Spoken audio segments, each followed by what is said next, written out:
El primer caso lo va a escribir Matías Dorsch. Muy bien, buen día a todos. Mi nombre es Matías Dorsch, soy veterinario. Actualmente soy residente en patología anatómica de primer año en la Universidad de Luisiana en Estados Unidos. Y bueno, estoy muy agradecido por la invitación a este seminario. Y bueno, vamos a ver qué nos depara la lámina esta. Bien, ¿pueden ver mi pantalla? Sí, perfecto. Perfecto. Em, bien, este tejido en realidad no hay demasiadas características morfológicas que permitan identificarlo como tal. Por lo tanto, directamente pasé a la descripción de las lesiones. Sí, estuve buscando bastante para ver si había alguna particularidad anatómica que me permite identificarlo, pero no parece ser el caso. Por ejemplo, en esta área tenemos fascículos nerviosos, pero no encontré ningún otro tipo de particularidad anatómica, histológica que me permita identificar el tejido. Acá parece que hay una especie de remanente de epitelio, pero no me atrevo a decir mucho más. Sobre esta zona, siguiendo los márgenes de esta sección, vamos a ver lo que podría haber sido una superficie ulcerada, ¿sí? O un epitelio que está descamado porque hay algunas células acá que están desprendidas y hay numerosas células inflamatorias, principalmente neutrófilos, hay detritos celulares y ya en la superficie subyacente tenemos también fibrina, ¿sí? Que es este material muy eosinófilo, fibrilar, básicamente, y también podemos encontrar algunos eritrocitos. Pero bueno, mi descripción se centró entonces principalmente en el resto de este tejido sin identificar, que como podemos ver está marcadamente expandido por un proceso inflamatorio que es bastante prominente, yo diría que es difuso, y la severidad puede variar de marcado a severo, pero eso después lo vamos a ir discutiendo. Principalmente lo que nos llama la atención a primera vista es la gran cantidad de tejido fibroso que prolifera, que está básicamente conformado por todos estos haces desorganizados, ¿sí? De colágeno, que básicamente están ordenados de forma azarosa, ¿sí? Eh, y bueno, dentro de este tejido vamos a encontrar numerosos vasos sanguíneos, como podemos apreciar, ¿sí? A menor aumento. Muchos de estos vasos sanguíneos tienen la particularidad de que están orientados de forma perpendicular a la superficie, como se muestra acá, ¿sí? Y otra de las cosas interesantes es que muchos de esos vasos sanguíneos están orientados también de forma perpendicular al sentido que tienen los fibroblastos, ¿sí? Y por tanto los haces de colágeno, que es característico de los tejidos de granulación. Toda esta matriz entonces de tejido fibroso tiene un obvio componente inflamatorio, ¿sí? Que en este caso principalmente a grandes rasgos, como podemos ver ya en una inspección más cercana, vamos a encontrar una gran cantidad de linfocitos, ¿sí? Como podemos ver acá. También vamos a encontrar macrófagos, bastante abundantes, dicho sea de paso. Vamos a encontrar células plasmáticas en menor medida, ¿sí? Como podemos ver acá. Y también hay algunos aislados quizá, eosinófilos, ¿sí? Acá podemos ver uno justamente, con todos esos gránulos bien rojizos en el citoplasma. Y bueno, una de las cosas más prominentes y que más suele llamar la atención son estas células que estoy marcando, que son células gigantes multinucleadas, ¿sí? Acá tenemos más, hay unos cuantos ejemplos. En esta lámina, la mayoría de ellas tienen los núcleos orientados hacia la periferia, por lo tanto las consideré células gigantes multinucleadas de tipo Langhans, aunque creo que a través de la sección hay algunas escasas células gigantes de cuerpo extraño porque tienen los núcleos orientados en posición central. principalmente, pero creo que la gran mayoría entra en la categoría de células gigantes de tipo Langhans. Además de todo esto, de todo este proceso inflamatorio granulomatoso, ocasionalmente tenemos estas áreas, ¿sí? Donde básicamente lo que encontramos es necrosis, observamos que hay una pérdida total de la estructura del tejido, ni siquiera podemos observar bien los haces de colágeno, ¿sí? Lo que sí podemos ver son todas estas, todos estos núcleos o restos, ¿sí? De núcleos. Y también observamos inflamación de tipo neutrofílica. Estos neutrófilos, muchos de ellos están en degeneración y otros están viables, los menos.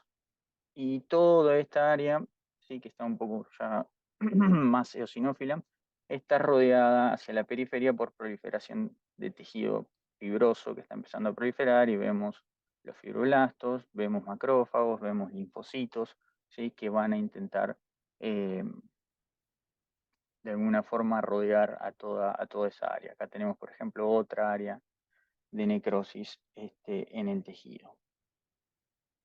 Y bueno, otra de las cosas que creo que es bastante relevante para el diagnóstico de este caso son las numerosas estructuras, ¿sí? Que son organismos parasitarios que están que son bastante abundantes. Encontramos entre ellas secciones tanto transversales como tangenciales, ¿sí? De estos nematodes que yo clasifiqué como rhabditiformes, y en lo cual es una sección, unos cortes muy interesantes estos, porque encontramos tanto parásitos adultos, hembra, ¿sí? Como larvas, como huevos que están larvados.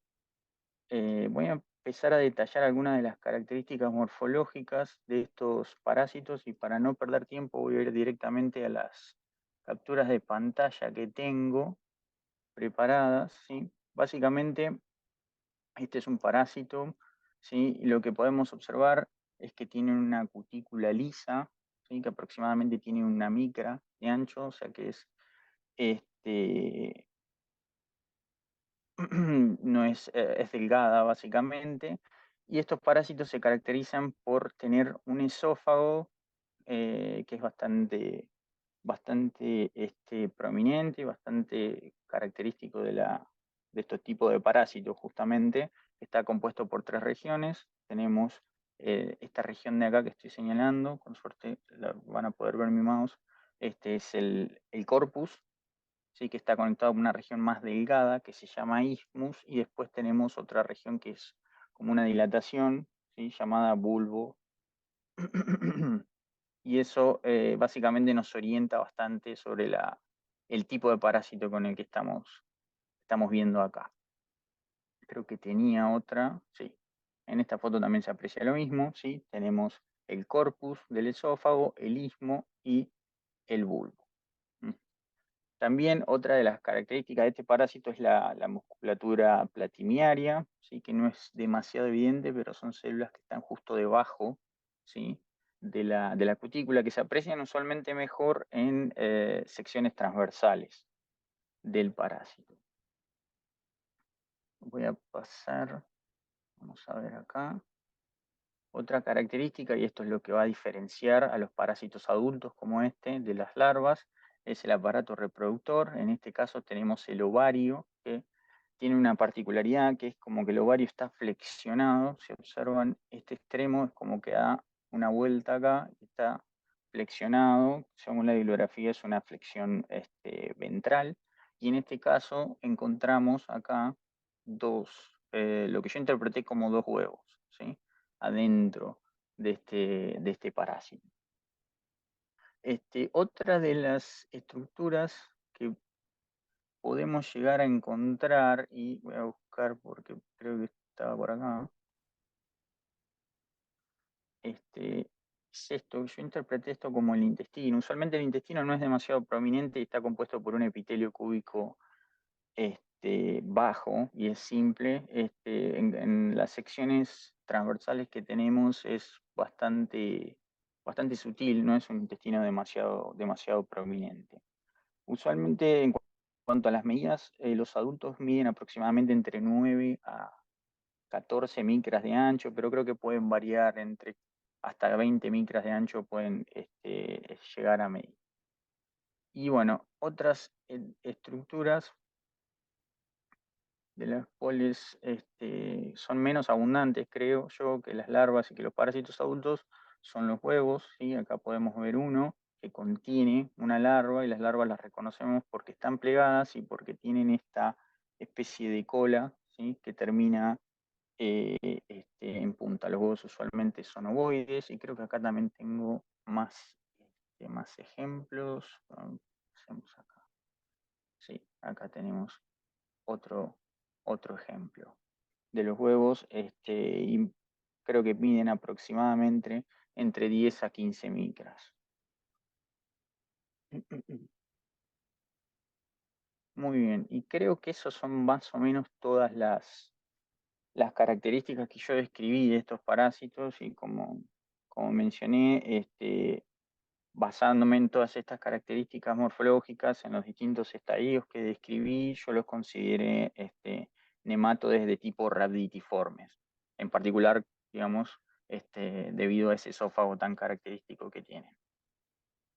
Eso sería todo por mi parte en cuanto a la descripción. No sé, Fede, si querés agregar algo. Perfecto, Martino. Creo que capturaste todo lo relevante. Por ahí sería bueno si pasamos al diagnóstico morfológico. Y yo después les voy a mostrar unas fotitos macro de este caso para condimentarlo nada más. Perfecto. Diagnóstico morfológico por ahí, si hubiese por ahí tenido la información del tejido, si hubiese podido reconocer, obviamente que lo hubiese incluido. Solamente quería hacer esa aclaración, no lo incluí, entonces directamente puse inflamación de tipo granulomatosa y necrotizante, difusa, severa, crónica, con numerosos nematodes rhabditiformes intralesionales, y entre paréntesis aclaré adultos, larvas y huevos.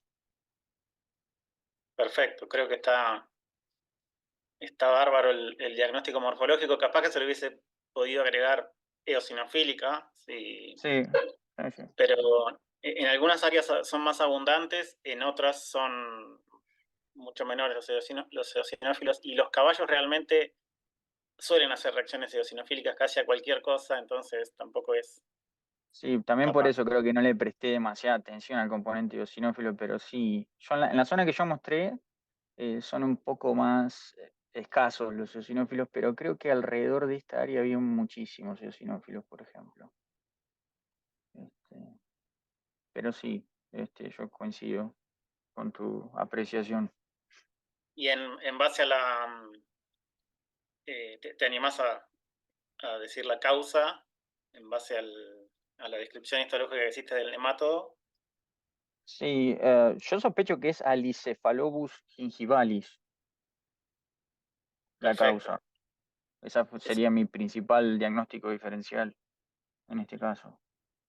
Ese es exactamente lo que es. Es un caso de Alicephalobus incivalis. Yo les voy a mostrar unas fotos de este caso, a ver si puedo compartir. Creo que tengo que dejar de compartir yo. Ah, perdón.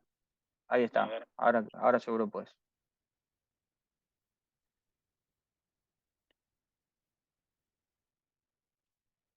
si ahí logro compartir. Yo había hecho también unas capturas de pantalla de algunas estructuras del parásito por las dudas, pero vos las capturaste todas.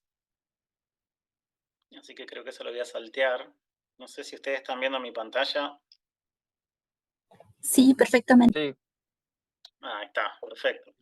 Bueno, esta era una yegua adulta, cuarto de milla, tenía una historia de signos neurológicos agudos. Ese fue el problema por el cual la eutanasiaron en realidad. Y en la necropsia esta es una foto, un corte transversal del maxilar superior, y aquí se ve uno de los premolares, el cuarto premolar, para ser más exactos, superior izquierdo. Y lo que vos describiste, Mati, es una parte de este tejido fibroso periodontal, ¿sí?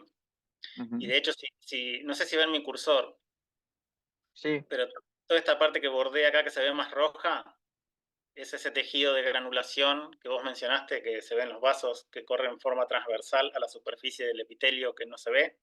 Entonces no había forma de saber de dónde venía el tejido, pero esto es lo que vos describiste, un pedacito de este tejido. ¿Sí? El diente este estaba directamente flojo, se movía y tenía un secuestro acá de material necrótico mezclado con pasto y otras alimañas.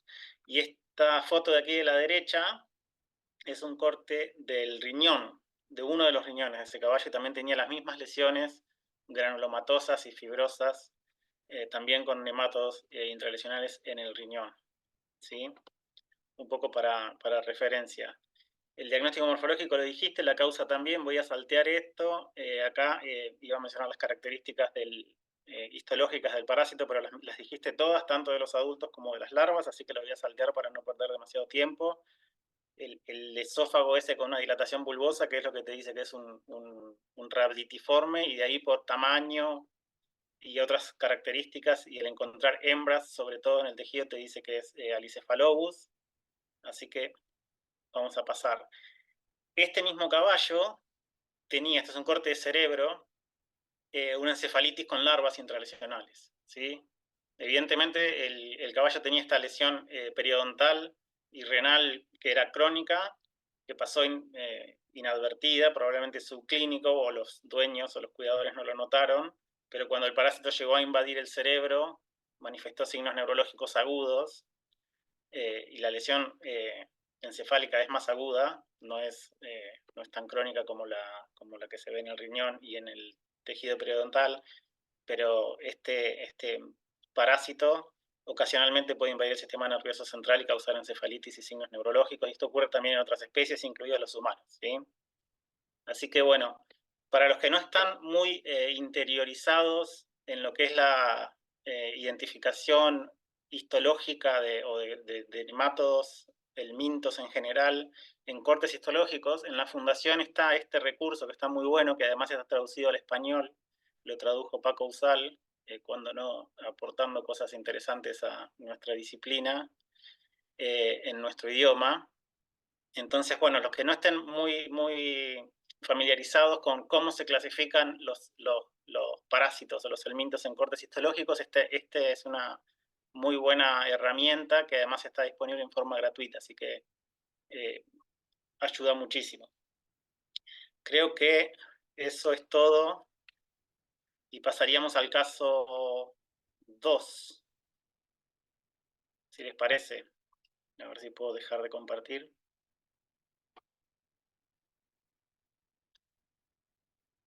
Vou compartilhar, tá?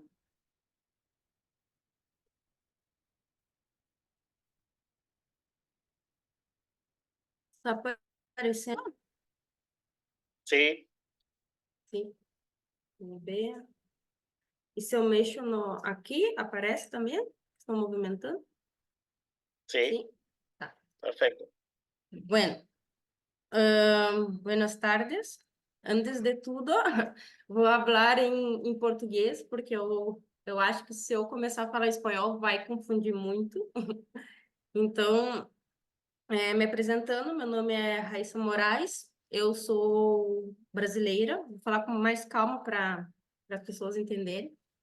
Eu sou brasileira, fiz mestrado e doutorado em patologia e desde o ano passado eu integro a equipe aqui de patologia do INHA, junto com o Federico, né, aqui na plataforma Saúde Animal aqui no Uruguai. Bom, então a gente tem nessa sessão aqui, nós temos 2 cortes, iniciando então, de sistema nervoso, né? Ambas apresentam lesões semelhantes, porém, essa seção de tecido aqui, né, vamos focar mais nessa, porque as alterações histológicas estão mais acentuadas aqui. Então, nessa seção aqui, de longe, nós já podemos observar que está um pouco demorado, tá bem? Tá boa a visualização? Tá ótimo. Tá? Então, ao longe dá para ver que essa seção de tecido, de corte, ele já apresenta uma lesão, né? Distribuído por toda, ó, por áreas, né? Desse tecido, tá? E quando nos aproximamos, deixa eu focar nessa parte aqui, só um momento. Aqui.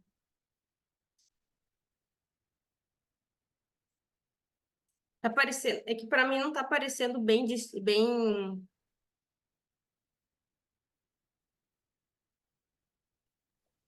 Tá meio borradinho. É isso? tá borrado para mim também aqui. Vamos ver para cá. Então, vamos aqui nessa aqui. Então, aqui, uma das alterações que já podemos descrever, e isso ocorre em praticamente todos os vasos, não importa se são microvasos ou esses grandes vasos aqui, né? Esta resposta inflamatória. Então, a gente consegue observar que o endotélio, né? Ele está um pouco mais reativo, né? E associado a ele, aqui no espaço de Virchow, nós temos um infiltrado inflamatório mononuclear, caracterizado principalmente por linfócitos, eu acredito que aqui, como pode ver, alguns plasmócitos e também alguns com o citoplasma mais abundante, alguns histiócitos. Como eu falei, essa lesão aqui, essa resposta inflamatória, né? O endotélio está mais hipertrófico e essa resposta inflamatória, ela repete em vários vasinhos, né? Em grandes e pequenos vasos.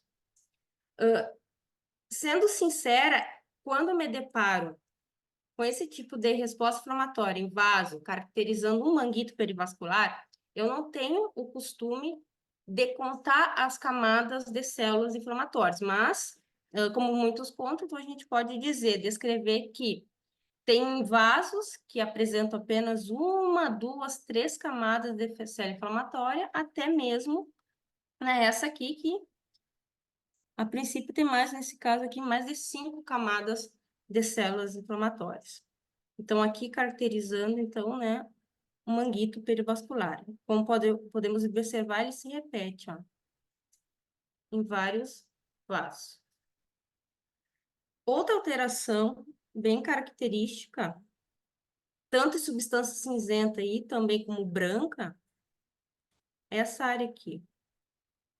Nessa área aqui, acho que vou ficar um pouquinho mais longe para vocês verem, há uma rarefação, uma perda de tecido, né? Tem uma perda da arquitetura tecidual, né? Nessas áreas aqui parece que já tem umas cavitações, como aqui também, né? E juntamente com isso, nós temos essas estruturas, né? Que para mim são neurônios, que eles já estão um pouco mais retraídos, como aqui também, como aqui, um pouco mais retraídos, o citoplasma um pouco mais hipereosinofílico, alguns também, eles apresentam mais um aspecto mais angulado, deixa eu ver se eu acho aqui, né?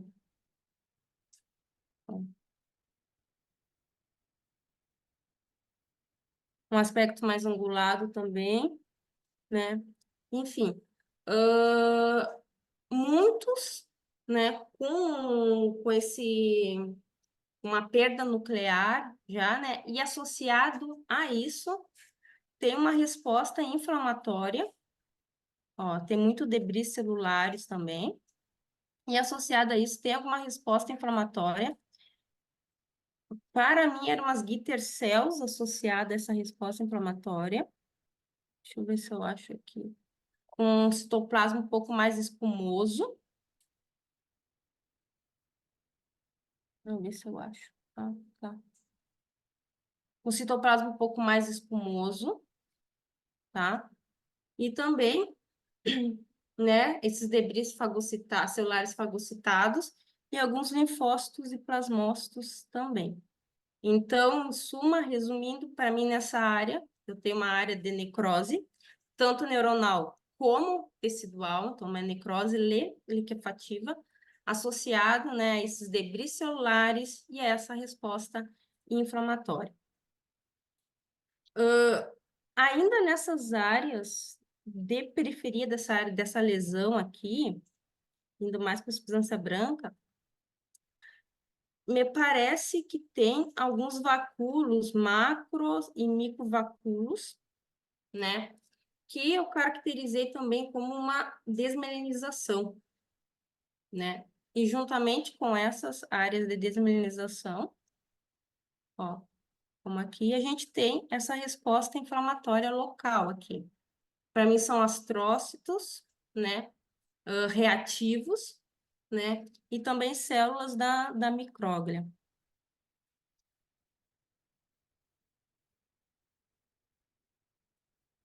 Se nós observarmos de longe, essa lesão ela se repete aqui. Essa área aqui que não está abrindo, me desculpe, para não ter... Tentar ficar um pouco mais longe.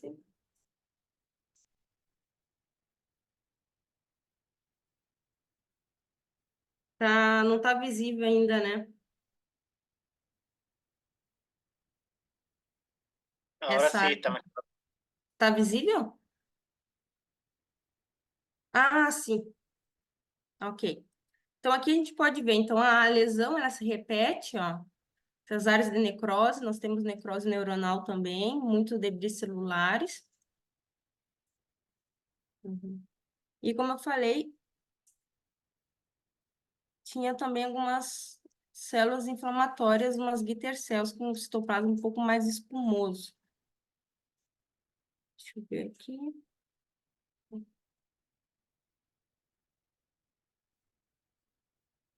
Uma aqui.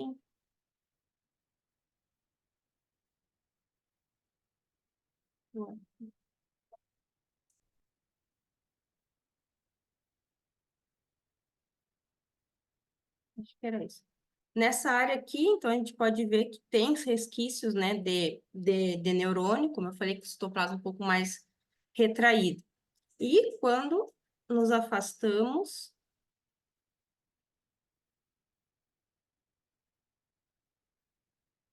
nós conseguimos observar essa esses núcleos, né, um pouco mais hipercromáticos aqui, esses nódulos de célula inflamatória, caracterizando, então, aqueles nódulos de gliose, né, gliais.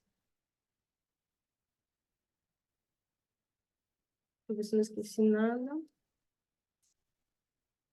E, finalizando,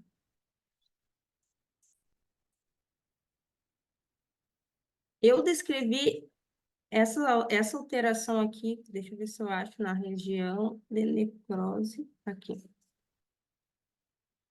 Para mim, tem alguns que apresentam já umas áreas que já apresentam alguns esferoides axonais.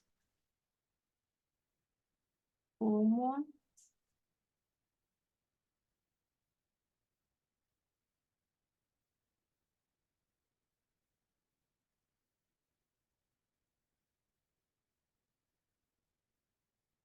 Assim. Aqui eu já não sei se é um esferoide axonal também, né? E eu acho que era isso, Federico. Muy bien.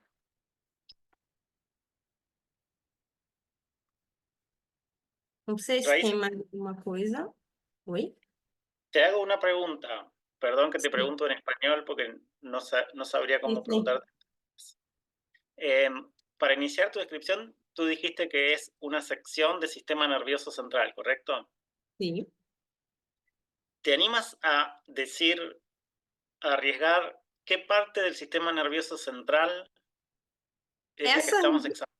Sim, sim. Para mim, essa região era a região de colículo. Primeiro eu achei que era tálamo e depois eu pensei que era colículo postral. Bien. En esa sección se ve bien el acueducto mesencefálico, la sustancia gris periacueductal, digamos, y sí, los colículos, o sea que es una parte alguna parte del mesencéfalo. Exatamente. ¿Sí? y esta otra que está más lesionada, las dos tienen lesiones, ¿no? Pero esta otra Esta é más. le falta un pedacito, pero más o menos por la forma y dónde está la línea media, uno se puede... Ah, o que pode ser? Olha, Federico, fiquei na dúvida nesse aqui. No início achei que era... Esse aqui eu achei que era a parte do tálamo ali. Ajá. Sí. Posiblemente sea así, la médula oblonga, o estamos viendo la parte basal del cerebro, digamos, el tronco encefálico en general. Está, perfecto. Uhum. Bien. Eso es importante cuando uno puede, a veces es difícil con el sistema nervioso central, pero cuando uno puede más o menos orientarse un poquito más, el sistema nervioso central es el encéfalo y la médula espinal. Y Uhum. decir sistema nervioso central es demasiado amplio, tal vez, no es lo mismo una lesión en la base, en los hemisferios Sim. cerebrales, o el cerebelo, si uno puede reconocer el cerebelo, o si puede Uhum. reconocer el óvex, o si puede reconocer la médula espinal, ser un poquito más específico con la ubicación cuando sea posible. Sim. Bien. ¿Qué diagnóstico morfológico realizarías en este caso? Bom, em uma encefalite necrotizante e linfohistoplasmocítico, multifocal, porque ela, para mim, ela não ela abrange, mas não todos, são determinadas regiões, moderado, acentuado, com desmineralização, astrócitos reativos, glioses e esferoides axonais. Muy bien. ¿Y no te parece que en algunas áreas hay algunos otros tipos de células inflamatorias como más predominantes en algunos de los poquitos? En las áreas perivasculares está bien claro que son células predominantemente mononucleares. Tú describiste Sim. linfocitos, tiócitos y demás. Pero alejándonos del espacio perivascular o de la región perivascular y metiéndonos en el neuroparénquima, tú mencionaste unos nódulos de gliosis. Sim, como acá. Sí. Presta atención que ahí hay algunas células que tal vez es difícil de apreciar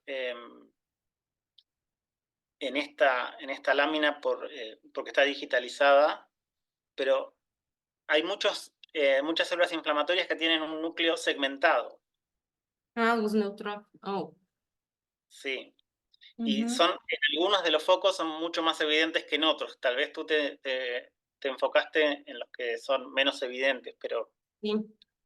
hay algunos de esos foquitos, y yo puedo buscar alguno aquí, en donde es un poquitito más evidente. Y de nuevo, repito que por ahí es difícil de ver en la lámina escaneada, se ve mucho mejor en la lámina Como en vivo. acá. Sí, ahí se ven Uhum. varios núcleos segmentados, que serían típicos de polimorfonucleares o de Uhum. nucleófilos, y en otras áreas son incluso más evidentes. En otros de esos focos, de esos nódulos, son incluso más evidentes. Acá. El infiltrado inflamatorio es mixto, ¿sí? Es pleocelular, como tú mencionaste, pero tiene un componente neutrofílico importante en alguna de esas áreas. Uhum.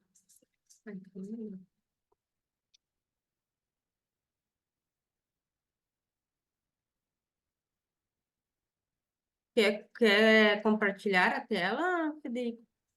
Yo puedo compartir si quieren si tengo acá abierto, como quieran. Aqui. No sé si nos va a dar el tiempo, pero si quieren puedo compartir.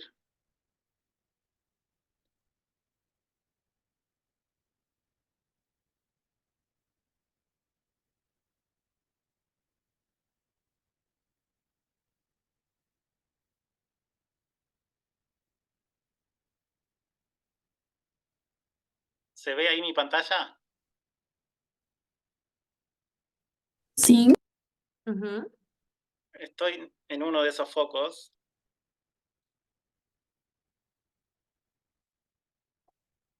Pero ven esto, ¿se ve mi flecha? Sí. Sim. Sí, Bueno, ¿ven estos núcleos que son como con forma de 8? Uhum. Las células tienen un poco de citoplasma más eosinófilo y son chiquititas.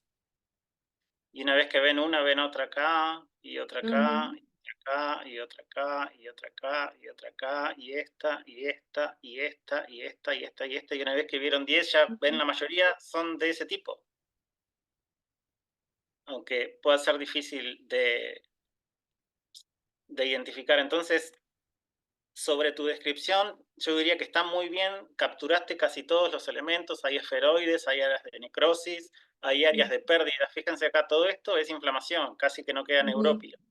Está reemplazado el neurópilo por todo este infiltrado inflamatorio. Y cuando nos acercamos, y de nuevo es difícil tal vez de ver con esta magnificación, pero muchas de esas células son células con núcleo segmentado o con forma así de herradura y escasa cantidad de citoplasma eosinofílico que es típico de los neutrófilos. ¿Sí? Y estas áreas que vos describiste entonces mayormente como como nódulos gliales, Uhum. en su mayor parte son microabscesos, digamos, hay pérdida de Ah, la sim.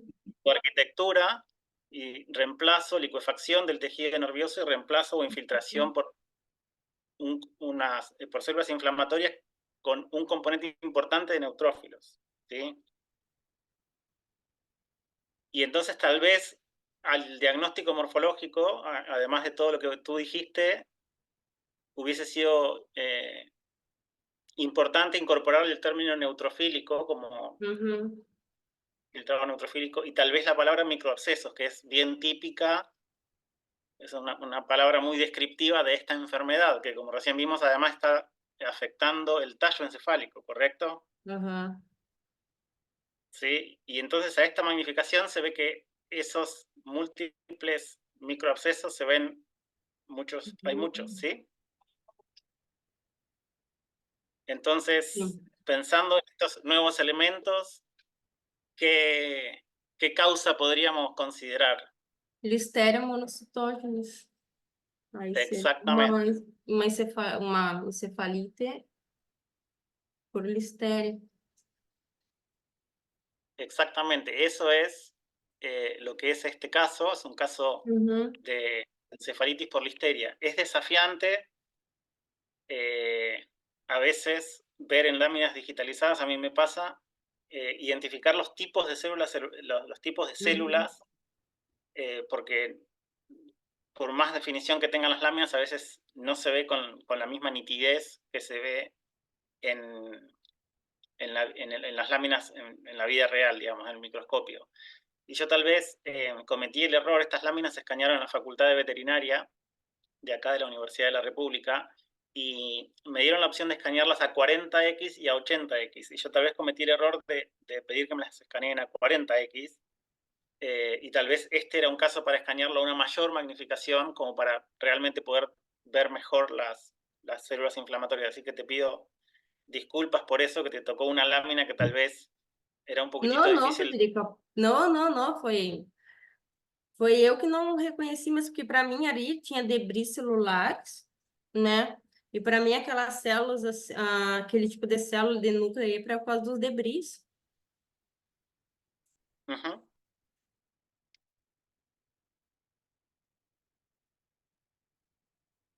Otra cosa que les quería mostrar de este caso, que les voy a mostrar un corte de tallo encefálico de una oveja con listeriosis. No es del mismo caso, pero a veces, y esto es muy raro de ver, normalmente la listeriosis es una enfermedad microscópica, clínica y microscópica. Desde el punto de vista de la necropsia pueden ser muy aburridos estos casos porque no se suelen ver lesiones, pero en algunas ocasiones, este es un tejido cerebelo con pedúnculos cerebelares acá y la médula oblonga, tallo encefálico acá abajo, fijado en formol, ¿sí? Por eso se ve todo gris. Pero estas áreas de acá son focos de necrosis e inflamación, efectivamente, ¿sí? Y ocasionalmente se pueden ver lesiones macroscópicas. Entonces les quería mostrar esta diapositiva, porque este es un caso real de listeriosis en una oveja, porque es raro. Es poco frecuente ver lesiones, pero se pueden ver lesiones cuando las lesiones son tan severas como en este caso microscópico, que también tenía lesiones importantes, ¿sí? Así que bueno, si les parece, para no ocupar mucho más tiempo, pasamos al siguiente caso.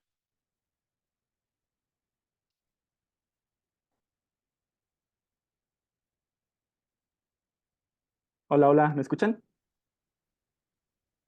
Sí, Ok, bueno, les comparto pantalla. ¿Ahí ya ven mi pantalla?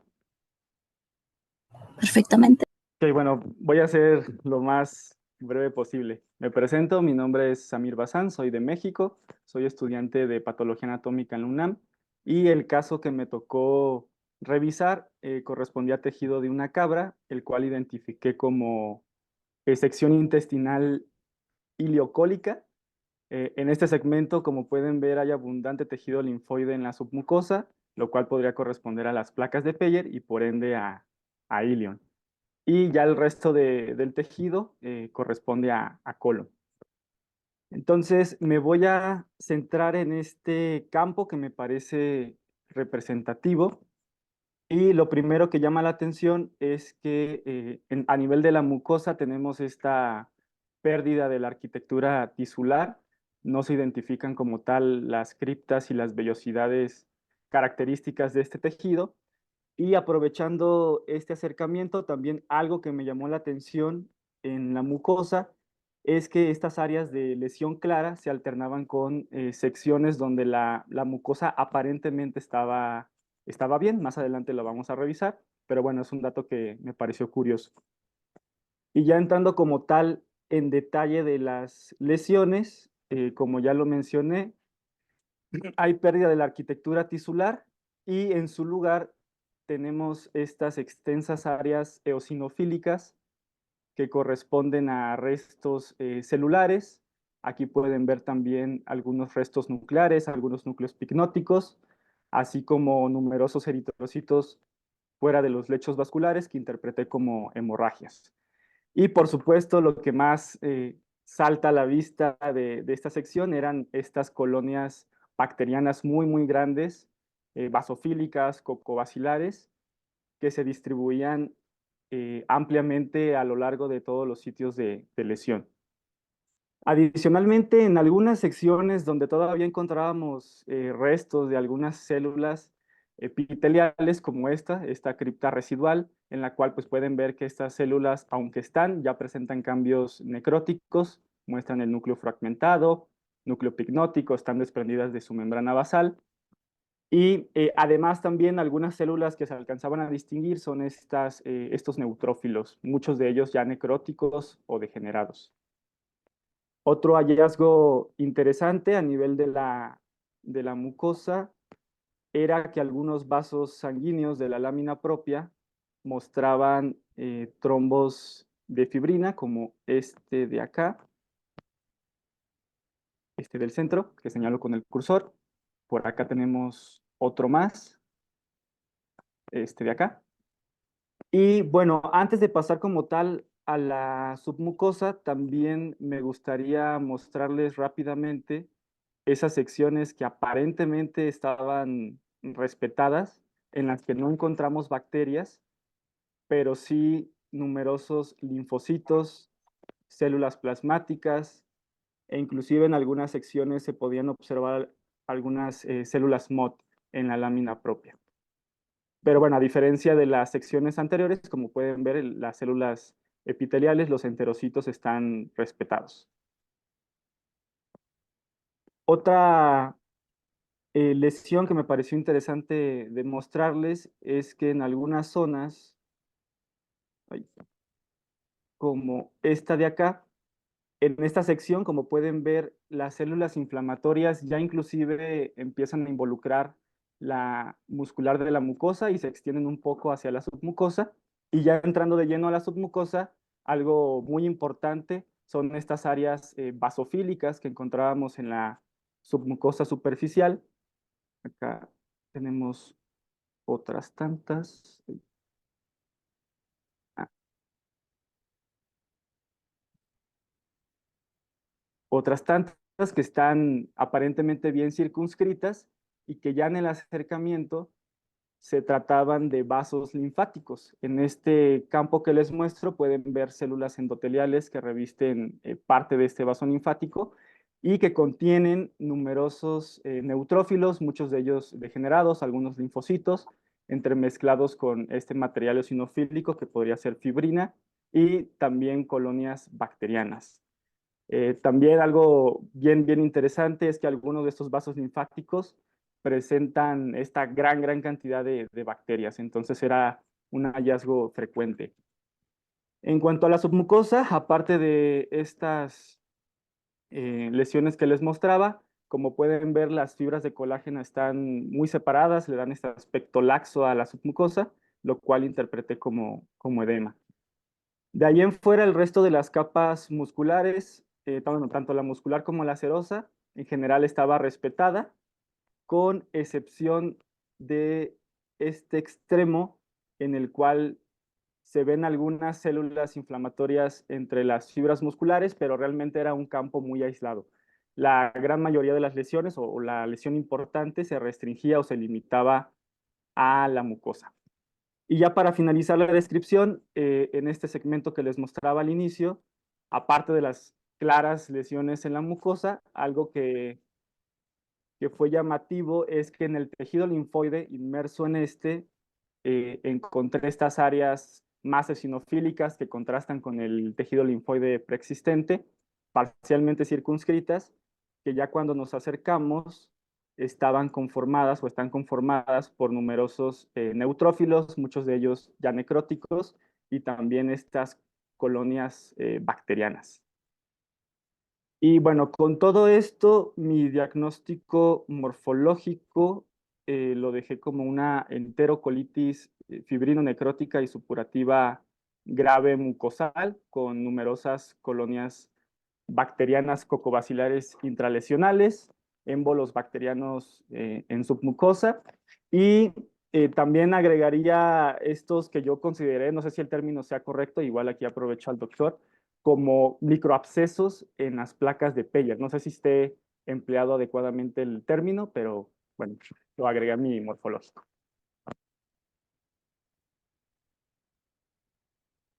Muy bien, perfecto, Samir. Creo que también capturaste todos los elementos que la lámina tiene para mostrar.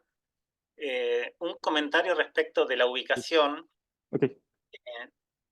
Vos dijiste que era una sección de tal vez de ilion y colon. En los rumiantes el ilion no está pegado al colon. Si tú te fijas en esta lámina, tenés mucosa arriba, submucosa, muscular, y la muscular está pegada con otra muscular, con otra submucosa y con otra mucosa. Entonces tenemos que estamos viendo dos caras de mucosa de un mismo tubo. Ah, ok, ¿sí? Perfecto. Y eso solo se da en el colon espiral. Sí, entonces cuando viene una sección de esta, piensen en colon espiral. El motivo por el cual no se ven vellosidades es que es intestino grueso, y el intestino grueso no tiene vellosidades. Entonces no es que sea ilion, sino que es colon espiral.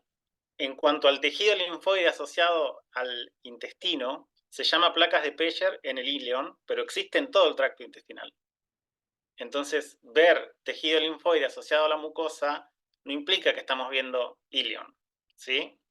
Y ese es simplemente el nombre que toman en un segmento, pero ese tejido está distribuido por todo el tracto intestinal, ¿sí? Por lo demás, creo que, ya te digo, capturaste todo lo que hay para ver en esta lámina, y es muy difícil arriesgar una causa basado solo en la imagen histológica y con hematoxilina y eosina, pero si tuviste posibilidad de buscar, leer, ¿te animarías a decir qué bacteria o qué grupos de bacterias podrían verse así en un corte histológico de colon de una cabra? Sí, bueno, para los diferenciales lo que tomé en cuenta era, por un lado, la presencia de esas colonias bacterianas que son muy prominentes, que llaman mucho la atención, y el tipo de lesión, ¿no? Que era más bien necrótica. Y bueno, mi primer diferencial, el que yo creo que puede ser, es Yersinia pseudotuberculosis, y de ahí en fuera, pues otras bacterias como Actinobacillus, Corynebacterium, que pueden dar esos agregados o esas colonias prominentes y pues podrían dar lesiones más o menos similares. A lo mejor ahí si hiciéramos uso de una tinción de Gram, ya podríamos empezar a cerrar nuestro abanico de diferenciales, pero pues sí, biología molecular, supongo, para llegar al diagnóstico definitivo. Perfecto. Es exactamente lo que es un caso de Yersinia pseudotuberculosis. No es que se pueda decir histológicamente, pero ese grupo de esas bacterias que vos mencionaste, entre las cuales está Yersinia, Actinobacillus, Corynebacterium, Truperella, son bacterias que forman colonias densas y grandes y a veces así multilobuladas. ¿Sí? Cuando vean bacterias de ese estilo, piensen en ese grupo de bacterias, en esos géneros por lo menos. Pueden ser otros, pero muy frecuentemente son estos. Y si tienen posibilidad de hacer una coloración de Gram, solo Yersinia y Actinobacillus son Gram negativas. ¿Sí? Entonces, a veces incluso sin tener herramientas muy avanzadas en cuanto a detección de bacterias, cultivos, PCRs y demás, uno un poco se puede ir orientando respecto de cuáles pueden llegar a ser las posibles causas. Así que esto es exactamente eso. Si quieren les muestro una foto macroscópica de este colon. No sé si tenemos tiempo, me parece que nos vamos a pasar un poquito, si les interesa, y si no, seguimos con la próxima y última lámina. A ver si en un minutito les muestro.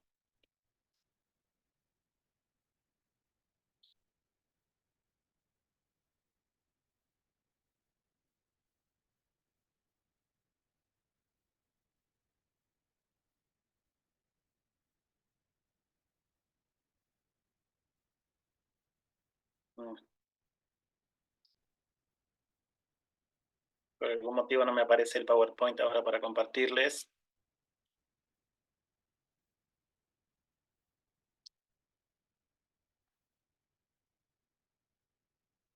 Aquí está.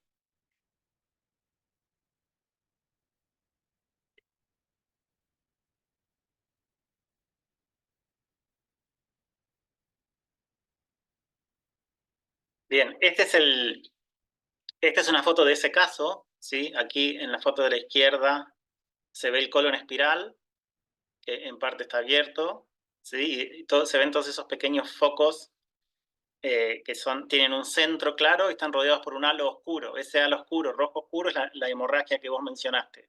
Y la parte central más clara de cada uno de esos foquitos, que se ve mejor a la derecha, son áreas de necrosis y las colonias bacterianas. Recuerden que la necrosis por lo general se ve blanca, pálida, ¿sí? Así que eso es lo que estamos viendo y esa es la lámina que acabas de describir. Y simplemente para recordarles, esta es una coloración de Gram de ese mismo colon, digamos aquí hay parte de una cripta, remanentes del epitelio intestinal, para que vean que efectivamente son colonias Gram negativas. Esta es una foto del linfonódulo mesentérico. Esas bacterias que vos describiste en los vasos linfáticos estaban efectivamente embolizando hacia los linfonódulos mesentéricos, y había una linfadenitis mesentérica también con las mismas colonias bacterianas, ¿sí? Y esta es la lista de bacterias que yo les decía recién, que se ven así histológicamente, se ven como colonias densas, muy pobladas y a veces lobuladas, ¿sí? Si se acuerdan de esta sigla, YACS, cada tanto los bacteriólogos cambian los nombres de algunos de estos géneros y nos complican la sigla a nosotros, pero estos son los géneros, en definitiva, Yersinia, Actinomyces, Actinobacillus, Corynebacterium, Staphylos, Streptococcus y Truperella son las que pueden verse así histológicamente, ¿sí? Bien, dejo de compartir y pasamos al último caso. Hola a todos, buenos días. Mi nombre es Carlos Gil. Yo estoy encargado del último caso. Me formé en patología en la plataforma Salud Animal. Hice mi maestría y mi doctorado y ahora estoy haciendo mi postdoc y residencia en patología musculoesquelética de caballos de carrera en CAF San Bernardino de la Universidad de Davis, California. Así que bueno, gracias Federico de la Fundación por organizar esto. Sin más preámbulo, déjenme ver si puedo ¿Están viendo mi pantalla? Solo para confirmar. Sí, Ok. A mí me tocó el caso número 4, que se corresponde a un gato. Eh, En esta sección estamos viendo un área de sistema nervioso, específicamente sistema nervioso central, que está compuesto por un área de cerebelo, eh, base del sistema nervioso, que creo que podría ser parte de la médula oblonga, y esta área aquí, que creo que podrían ser los pedúnculos cerebelares. Entonces, en cuanto a la descripción y la lesión que vemos, alterando la arquitectura normal del tejido y reemplazando la sustancia blanca y los núcleos neuronales, hay un área focalmente extensa de necrosis licuefactiva que está caracterizada por un centro eh, levemente pálido y heterogéneamente eosinofílico, que cuando aumentamos la magnificación, esta área está constituida prácticamente por debris celular, pérdida del detalle celular, eh, núcleos cardiorrécticos y hipnóticos. Cuando, o mejor dicho, rodeando a esta área de necrosis liquefactiva, hay un halo o un anillo densamente celular, heterogéneamente más basofílico, que está principalmente constituido por células inflamatorias con predominio de neutrófilos, histiocitos y ocasionales linfocitos. Eh, También en esta área hay rarefacción del neurópilo, que está caracterizado por esta hipereosinofilia y vacuolización del mismo, como aquí. Adicionalmente, en esta parte me empezó a llamar la atención este tipo de estructuras más basofílicas, que voy a empezar a describir ahora en detalle, que están por todo el área afectada. Estas estructuras que interpreté como estructuras parasitarias generalmente son de forma redonda, ovoide o alargada, eh, y son levemente más hiperbasofílicas, contienen una membrana o pared extremadamente delgada que llega, en el caso que lo pude medir, hasta 1 micra. Esta membrana es más hipereosinofílica y contiene estos innumerables estructuras parasitarias que tienen un núcleo basofílico paracentral y un citoplasma levemente elongado, eh, y un poquito menos basofílico que el núcleo, que interpreté como bradizoitos. Ocasionalmente estas estructuras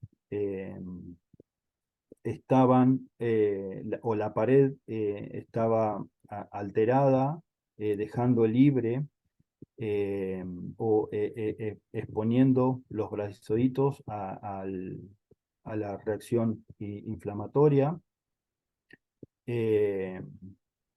A ver si puedo acá evidenciarlo un poco mejor. En esta área, acá justo se percibe que están estos bradizoitos, estas estructuras parasitarias libres en el neurópilo y rodeadas por células inflamatorias, histiocitos, neutrófilos y ocasionales linfocitos. También ocasionalmente se pueden ver em, focos densamente celular o agregados que contienen también histiocitos, linfocitos y ocasionales neutrófilos, que interpreté como núcleos o gliosis, focos de gliosis. Adicionalmente, en toda el área afectada, los vasos sanguíneos presentan distintos cambios estructurales y patológicos. Principalmente podemos ver que el endotelio está reactivo, las células están levemente agrandadas. También hay marginación de células inflamatorias en este endotelio. Principalmente se pueden ver mononucleares y en algunos otros neutrófilos. Y como por ahí también ya previamente se mencionó, en este caso también en la periferia del vaso sanguíneo hay múltiples capas de células inflamatorias consistentes con histiocitos, linfocitos y ocasionales células plasmáticas. Interpreté esta lesión como manguitos perivasculares. Sin embargo, en algunos vasos también podemos ver que la pared del vaso está bastante afectada, destruida, invadida por células inflamatorias. Lo que interpreté este cambio como vasculitis. También en este halo de lesión empiezan a verse algunos cambios neuronales con neuronas con angulación del citoplasma, hipereosinofilia del mismo, condensación del núcleo, interpretado como necrosis. ¿Qué más? Adicionalmente, también las zonas que están rodeando al área necrosada, podemos ver que las vainas de mielina están dilatadas y los axones también están dilatados, formando esferoides axonales. Como muestra la fecha, acá hay otro ejemplo con las vainas de mielina dilatadas, los esferoides axonales, de vuelta a neutrófilos. Y finalmente podemos ver que focalmente las meninge está expandida e infiltrada por este mismo componente inflamatorio con predominio en este caso más histiocítico, linfocítico, con ocasionales con ocasionales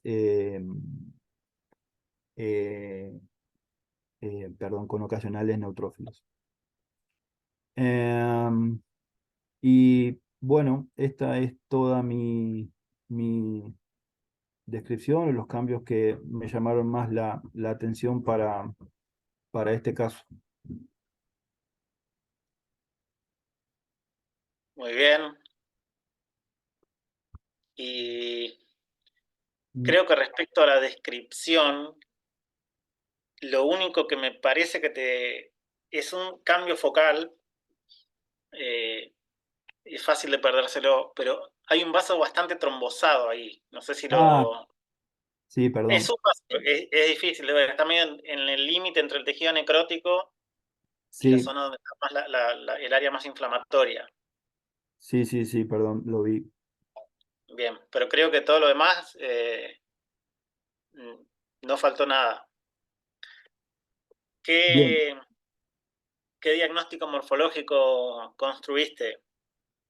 en este caso que quedé pensando bastante, pero mi diagnóstico morfológico para este caso fue encefalitis necrotizante aguda, focalmente extensa, severa, con quistes protozoarios intralesionales y gliosis, vasculitis, trombosis y meningitis.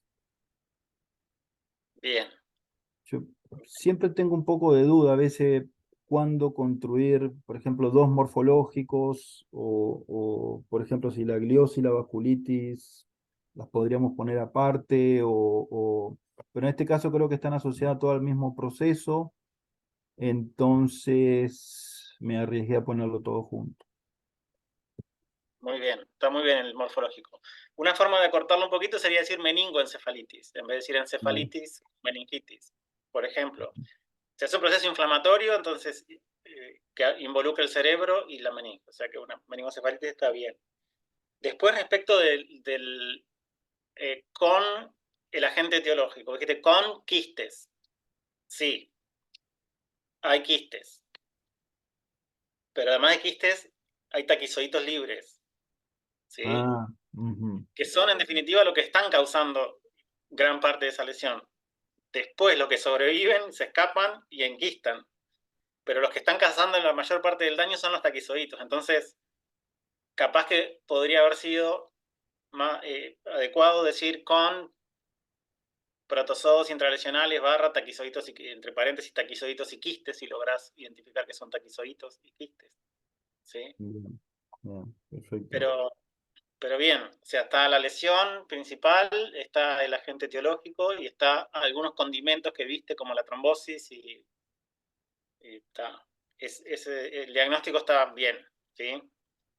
Y Perfecto. posibles causas para esta lesión y este agente, digamos. Dentro de las causas, toxoplasma fue mi primer diferencial, Neospora caninum y Sarcocistis neurona. Encontré que podían afectar a los gatos también. Y bueno, esos fueron los tres principales que yo identifiqué. Bien, ¿encontraste casos de encefalitis por neospora en gatos? No, no vi, pero en función de digamos, la descripción y de la estructura parasitaria que estábamos viendo, sería un diferencial a considerar.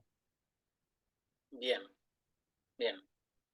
Sí, histológicamente diferenciar neospora de toxoplasma es difícil, salvo que seas Dubi o algunas otras personas que tienen un ojo muy fino.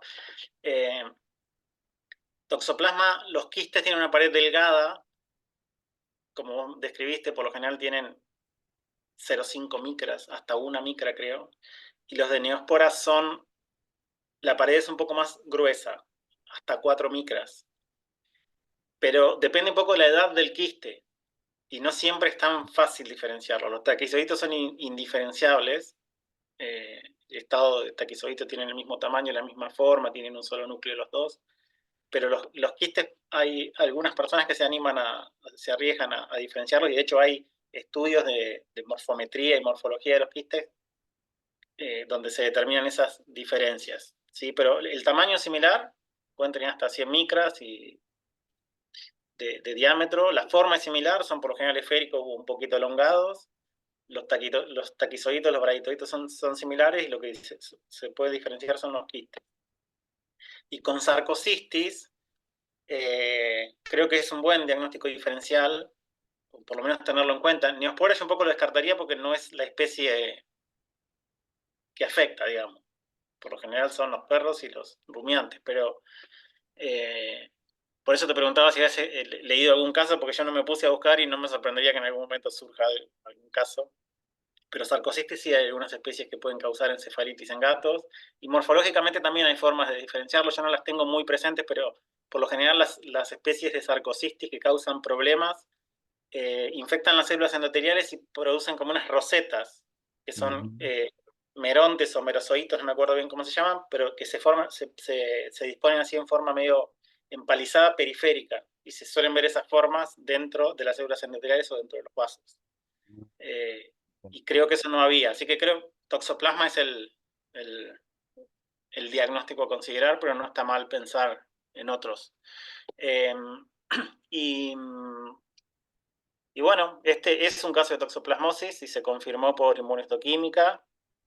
Se hizo inmunohistoquímica para los 3 protozoarios, esto que estábamos hablando, si solo fue positivo para Toxoplasma gondii. Así que bueno. Buenísimo. Creo que como solo lo último que tengo para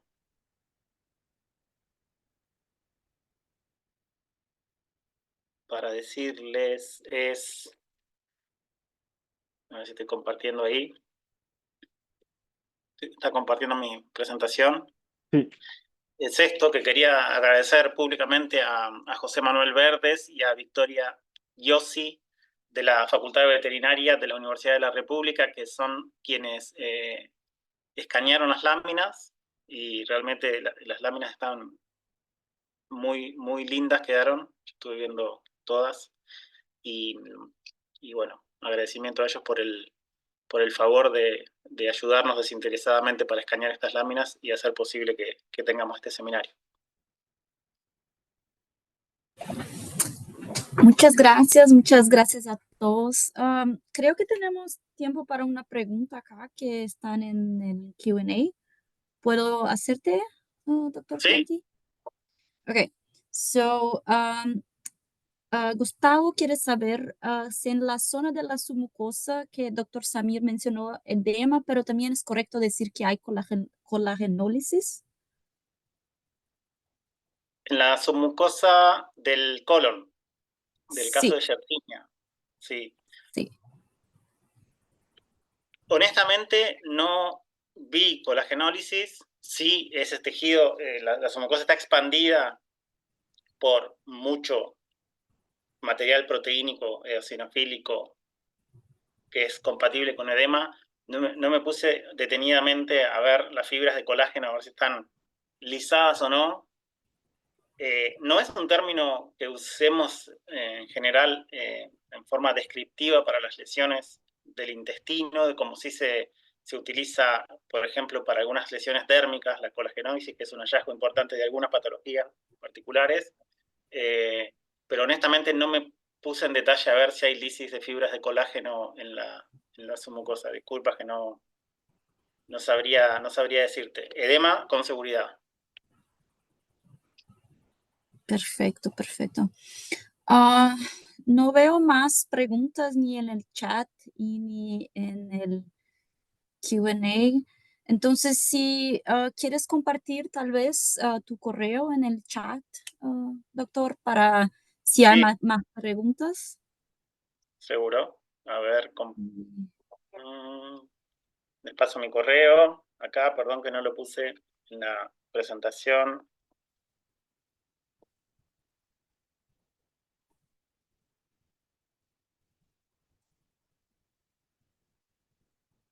Ahí queda mi correo. Cualquier cosa, duda, pregunta que haya quedado, siéntanse libres de escribir.